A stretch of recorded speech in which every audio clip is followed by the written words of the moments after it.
were a big fan of our body stories thing. I think it's weren't amazing. you? I think pioneering, actually. I think it's really important what you guys did. I mean, I know it was a campaign, and I know it. You know, you're making a TV program, but actually the message behind it is so important. Yeah. And there are so many kids out there, in particular, that are really struggling with the way that they look and how they should look, and the messages that they're told. It's campaigns like what you did that really do change that, and you are changing lives. They're pioneering. So congratulations.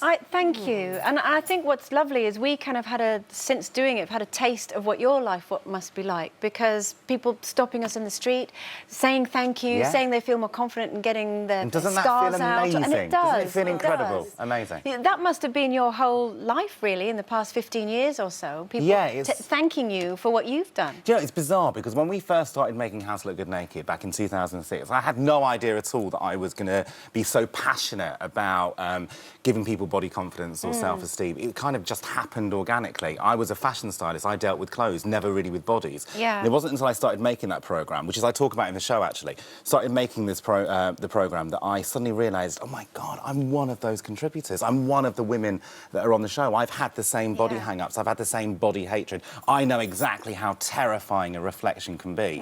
And so, yes, it changed my life, and it's been incredible, and I love being at the front of this. I love being political about, you know, protecting people and making sure the right message is out there. So are you personally totally on top of that now? No. How did you come from being this person who was crippled by all of those thoughts and negative anxieties to the person that we know today? Do you know what? I don't think I've actually changed, if I'm really honest. And I think there's a tendency to turn around and say, right, get fixed. Yeah. All of a sudden, you're going to go and talk to somebody. You know, I'm not saying don't talk to somebody.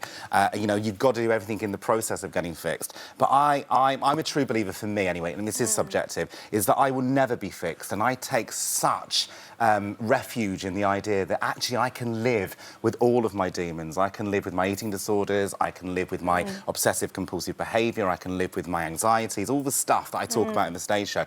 They have become my mates. We were talking about it earlier on. They've become my mates because I'm not going to turn around and say, you're not a part of me. Yeah. You're not a part of my tapestry. I You think that's make so me who I am. Do you know what? Back in 2009, I wrote my autobiography, and I wrote it, and I thought I was the most honest person in the world. I've spoken about everything in my life. And in fact, before I wrote it, I refused to sign the contract, because I didn't know if I had a story. I couldn't tell. And I wrote it, it was there, it went out, and it was published. And it wasn't until I decided to do this show that I actually read it back. So all these years later, and I sat and I read it, and I read it in about an hour. Terribly written. I read it in about an hour. And I suddenly realised, my goodness, I've kept so much back. There's about 6 stories, but I thought that I'd been the most honest that I could have been. And in fact, I was. I'm not going to beat myself up about it. I was at the time. So why now, then? Why do the show now? What's changed? I turned 43 years ago, so I'm 43 years old now. I love my life. I love my friends. I love my job. I love my family. I have never felt so confident in my life.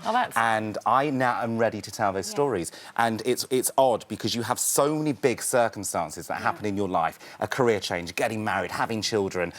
You know, for me, it was How to Look Good Naked. You know, all of that stuff. But actually, it's those moments between. It's the glue. It's the segues that are really interesting. They're really important. That they're full of fun and joy and laughter and body and mind and soul-shaping experiences. And that's what this show is, because we do talk about the anorexia. We do talk about having OCDs and things like that. So there are a few dark moments, but actually, it's a collection of really funny and weird situations, like ending on a porn shoot in the Czech Republic.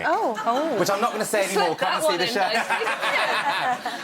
But until I started writing this show, I'd forgotten about that situation. But it's really funny. Because it's not that you weren't telling the chance. truth before, it just maybe wasn't the whole truth, as it were. For protection reasons, I found becoming known, I hate the word famous and I hate the word celebrity, for me, but I found becoming known the biggest problem in my life. I really struggled with it. I didn't like it. I didn't like being in front of anyone. And so when I wrote the book, I was still holding on to all of the tools that I put in place to protect myself. I was terrified of the press, terrified of the media. I was terrified of what everyone thought of me. But actually now, as a 43-year-old single gay man, boys, just listen, I am now in a space where I'm like, do you know what? Come at me. You know, this is who I am, and I've never been prouder. I've worked so hard at who I am.